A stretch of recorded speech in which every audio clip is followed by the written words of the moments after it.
Hi everyone, मैं प्रिया और अपने चैनल पर आप सभी का स्वागत करती हूँ। चलिए, तो कल मैंने आपको बताया था कि कैसे युधिष्ठिर ने यक्ष प्रश्न पूरा किया और उसने वरदान में जो मांगा वह मैंने आपको बताया था। तो आज की कथा में हम आपको बताएंगे कि पांडव अज्ञातवास में, देखिए, उन्हें 1 वर्ष का अज्ञातवास था और अगर वो कोई मतलब जो कौरव होते थे उन्होंने शर्त रखी थी कि अगर वो पहचान में आ जाते हैं या कोई पहचान लेता है तो उन्हें फिर से 13 वर्ष का वनवास व्यतीत करना पड़ेगा। चलिए, तो कहते हैं विराट नगर आकर पांचों पांडवों ने बारी बारी से राजा के दरबार में जाकर अपने विशेषताएं बनाकर कार्य की मांग की ताकि आजीविका पाकर अपना पेट भर सकें। राजा विराट ने अपने प्रधानमंत्री से परामर्श कर उन पांचों और द्रौपदी को भी कार्यभार सौंप दिया। उसे रानी सुदेशना के पास भेज दिया गया। उसकी सुंदरता एवं जो छरहरा बदन देखकर रानी सुदेशना बहुत ही प्रभावित हुई। उसने पूछा, क्या तुम्हें मेरी दासी बनना स्वीकार है? मतलब वहां की जो रानी थी वो उनसे पूछती हैं कि क्या तुम मुझ मेरी दासी बनना स्वीकार करोगी? तो द्रौपदी कहती, हाँ स्वीकार है रानी जी, किंतु मेरी 2 शर्तें हैं। द्रौपदी ने कहा, एक तो मैं जूठे बर्तन साफ नहीं करूंगी और दूसरे मैं किसी का जूठन नहीं खाऊंगी। रानी सुदेशना ने तुरंत ही उसकी जो दोनों शर्तें थी वो स्वीकार कर ली।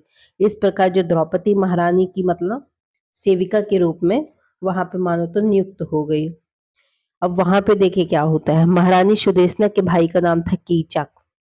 यह विराट नगर की सेना का प्रमुख सेनापति था क्योंकि वो महारानी का भाई था। उल्लेखनीय है कि राजा विराट एक निर्बल राजा था। सत्ता पर उसकी पकड़ भी ना के बराबर थी। अप्रत्यक्ष रूप से राजा की सत्ता कीचक के हाथ में थी। कीचक बड़ा ही वीर था।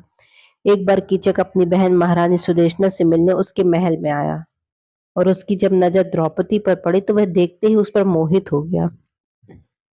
द्रौपदी के सौंदर्य में मतलब मानो उस पर जैसे तो जादू ही कर दिया हो। अतः उसने मन ही मन निर्णय कर लिया कि इस दासी को अपनी मतलब अंगशायनी बनाकर ही दम देगा। अतः उस दिन तो उसने कुछ भी नहीं कहा, मगर दूसरे दिन द्रौपदी को एकांत में पाकर वह बोला, हे सुंदरी, हालांकि तुम यहाँ दासी कर्म में लगी हो, किंतु सूरत से तुम मुझे दासी नहीं लगती। तुम तो कीचक जैसे वीर को रानी बनने योग्य हो। यदि तुम मेरे साथ रहना स्वीकार कर लो तो मैं संसार की हर सुख सुविधा तुम्हारे कदमों में डाल दूंगा। तुम्हें शायद मालूम नहीं कि इस प्रकार मैं भी विराट नगर का अघोषित राजा हूँ और यहाँ मेरी ही सत्ता चलती है। फिर क्या? उसका प्रस्ताव सुनकर द्रौपदी क्रोधित होकर बोली, अरे दुष्ट, ऐसी नीचतापूर्ण बात करने में तुझे लाज नहीं आती? क्या तुम मुझे मामूली दासी समझ रहे हो? ज्ञात रहे मैं गंधर्वी हूँ और मेरे गंधर्व मेरी रक्षा के लिए सदा मेरे इर्द गिर्द रहते हैं। यदि उन्हें तुम्हारी इन विचारों की गंध भी मिल गई तो तुम्हें जीवित नहीं छोड़ेंगे, चाहे तुम पाताल में भी चले जाना। द्रौपदी की मानो फटकार सुनकर कीचक वहां से सीधा महारानी सुदेशना के पास पहुंचा और अपनी बहन से कहता है कि मैं तुम्हारी दासी पर मुग्ध हूँ और उसे हासिल किए बिना मैं यहाँ जीवित नहीं रह सकता। आप कुछ ऐसा करें जिससे वह मेरी बात मान ले। तो वह कहती है, भैया, सरेंद्री मेरी चहेती दासी है। मैं उसके साथ किसी प्रकार की ज्यादती नहीं कर सकती, परंतु तुम्हारे लिए इतना अवश्य कर सकती हूँ कि उसे किसी कार्य से तुम्हारे कक्ष में भेज दूं। मगर ध्यान रहे कि तुम उसके साथ कोई ज्यादती नहीं करोगे। यदि राजी से तुम्हारा प्रण निवेदन स्वीकार कर ले तो अलग बात है। सुदेशना की मतलब यह सब बात सुनकर कीचक वहां से चला जाता है। अब देखिए क्या होता है। कुछ ही दिनों के उपरांत एक त्योहार आ गया। उस त्योहार पर रानी के पूजन आदि के लिए कुछ वस्तुओं की आवश्यकता थी, जिन्हें बाजार से खरीदकर रानी के कहने पर कीचक ने अपने कक्ष में रख लिया। एक दिन पहले रानी ने द्रौपदी से कहा, शरण्री, कल मुझे भगवान शिव की पूजा करना है। उसके लिए मेरे भाई ने कुछ सामान लाकर अपने कक्ष में रखा हुआ है, जाओ वहां से वह सामान उठा लाओ। द्रौपदी किसी भी कीमत पर कीचक के कक्ष में जाने की इच्छुक नहीं थी, किंतु महारानी की आज्ञा का उल्लंघन भी नहीं कर सकती थी। अतः मन कड़ा करके वह कीचक के कक्ष में चली गई। उसने जाकर कीचक से वे वस्तुएं मांगी जिसमें मतलब कीचक उसे अपने कक्ष में आकर देखकर मतलब खुशी से फूले ही नहीं समाया। उसे देखकर उसकी काम वासना और अधिक भड़क उठी। उसने लपक कर द्रौपदी को पकड़ना चाहा, लेकिन द्रौपदी सचेत थी। उसने उसे पीछे की ओर धक्का दे दिया और पलट कर कक्ष के बाहर चली गई। वह सीधा मतलब राज दरबार में आ गई, जहां राजा अपने सामंतों और मंत्रियों आदि से घिरे बैठे थे। पीछे पीछे कीचक भी वहां आ गया। उस निर्लज्ज ने बिना किसी हिचकिचाहट के सामने द्रौपदी को पकड़ लिया। किसी का साहस न हुआ कि उसे रोक ले। वह उस पर प्रहार करने लग गया। उसने उसे ठोकर मारी और गालियां और धमकी देकर वहां से चला गया। फिर द्रौपदी भी उठकर दरबार से बाहर चली गई। इस अपमान के कारण उसका रोम रोम सुलग रहा था। वह सीधी भीम के पास जा पहुंची और नींद से जगाकर पूरी बात उसे बताई। कीचक की नीचतापूर्ण हरकत के विषय में सुनकर भीम की मतलब तन बदन में तो आग लग गई हो। वह इतना ज्यादा क्षुब्ध दिखाई देने लगा कि अभी जाकर जैसे कीचक का वध ही कर दे। मगर तब तक द्रौपदी को शांत मतलब हो गई थी। अतः उसने भीम को शांत कर दिया और उसे संयम से काम लेने को कहा। तब दोनों ने आपस में विचार विमर्श किया और भीम को एक युक्ति सूझ गई। उसने द्रौपदी को सुझाव दिया कि वह कीचक को अपनी ओर आकर्षित कर होने का नाटक करे और उसका विश्वास प्राप्त कर आधी रात को उसे नृत्यशाला में बुला ले। द्रौपदी मानो इस बात से सहमत हो गई थी। कीचक बुरी तरह से अंधेरे के पीछे पड़ा हुआ था। एक दिन उसने उसे फिर एकांत स्थान पर घेर लिया। अपनी बात मनवाने के लिए उस पर दबाव डाला। सरेंद्री तो पहले से ही इस अवसर की तलाश में थी, अतः उसने अब थोड़ा नुकुर ही फिर मुस्कुराकर बोली, मुझे आपकी बात स्वीकार है। सरेंद्री ही द्रौपदी मतलब वो द्रौपदी थी, दासी के रूप में उसे सरेंद्री नाम मिला था। कीचक के मुंह से हर्ष मिश्रित चीख निकली। फिर उसने द्रौपदी से कहा कि वह रात को उसके कक्ष में आए, परंतु द्रौपदी बोली, नहीं, मैं पहले बता चुकी हूँ कि मैं अदृश्य गंधर्व मेरी रक्षा करते हैं, इसलिए किसी भी कक्ष में जाना ठीक नहीं होगा। आप मुझे नृत्यशाला में मिले, मैं आपकी वहां पर प्रतीक्षा करूंगी। कीचक ने तो मानो स्वीकृति दे दी, वो तो पहले से इतना उतावला था। फिर अपने कक्ष में जाकर वह बेचैनी से रात होने की प्रतीक्षा करने लगा। उधर भीम कीचक को दंडित करने की योजना बना रहा था। आधी रात में कुछ पहले ही भीम औरत का रूप धारण करके नृत्यशाला में आ छिपा। उसने कीचक का वध कर अज्ञात रहने का मन में निर्णय ले लिया था। फिर क्या, जब कीचक ने जब देखा कि चारों ओर गहन अंधकार छा गया है, महलों में भी सन्नाटा हो गया है, तो उसने मदिरा पान करना बंद कर दिया और अपनी प्रेयसी से मिलने अपने कक्ष से निकलकर नृत्यशाला की ओर चल पड़ा।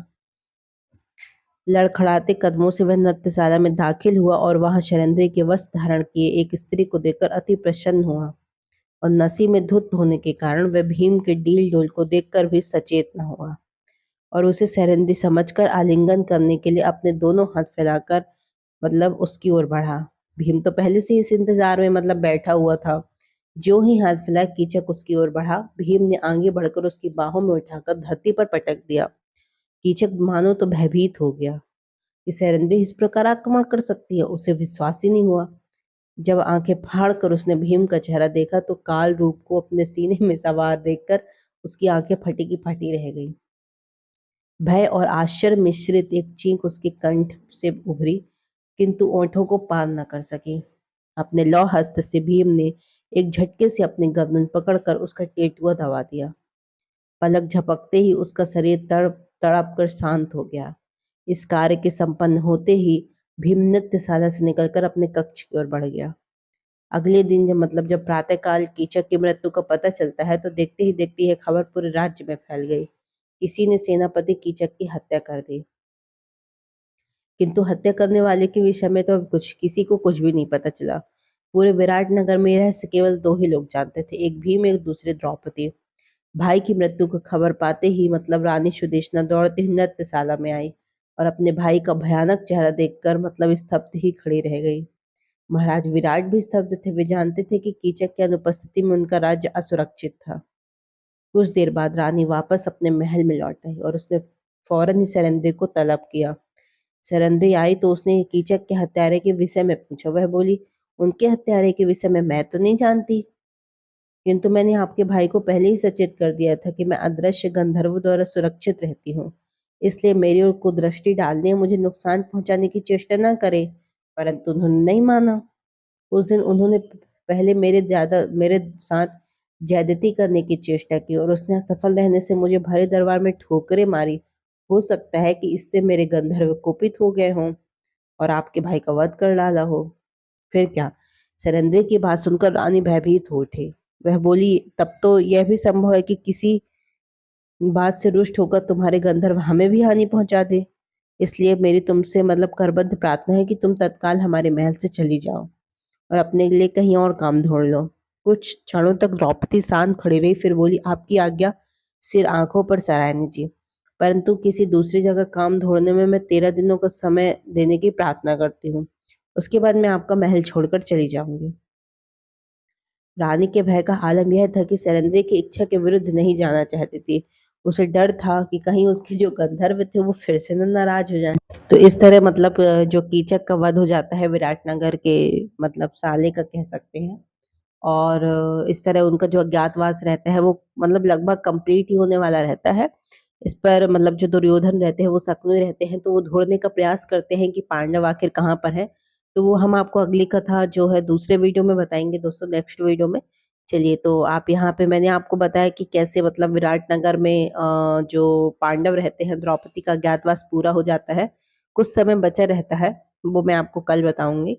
और कैसे कीचक का वध हो जाता है। चलिए, तो ज़्यादा से ज़्यादा हमारी वीडियोज़ को शेयर करें अपने रिलेटिव में, अपने फ्रेंड सर्कल में दोस्तों, और हमारे चैनल को सब्सक्राइब भी करें। Thank you so much. जय श्री कृष्णा।